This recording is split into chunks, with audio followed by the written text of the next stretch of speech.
مساء الفل. امام عاشور خلاص بيخلص الاهلي، ومش هيبقى اخر واحد يروح الاهلي، في لعيبه تانية كتير ممكن تروح الاهلي. آه ولاعيبه في مصر تانية غير الزمالك، يعني من الزمالك هتروح الاهلي. ده ليه؟ لان الاهلي بياخد افريقيا، بيروح كاس العالم الانديه.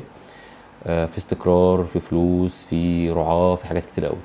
طيب، احنا الزمالك بقى، نتكلم عن الزمالك. احنا ليه وصلنا للمرحله اللي احنا فيها دي؟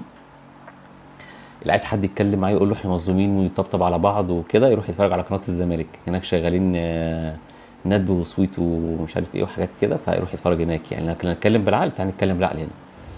اول حاجه ناخدها من الاول خالص كده، نادي القرن. نادي القرن اتاخدت مننا، ماشي، والحسبه ومش الحسبه، الموضوع خلص خلاص، بقاله 20 سنه. هنقعد احنا نعيط؟ بنعيط بقالنا 20 سنه عليها، يعني هتفيدنا بايه؟ الاهلي البطولات افريقيا اللي خدها بعد ما خد لقب نادي القرن اكتر من اللي خدها قبليه. فالموضوع مش موضوع لقب.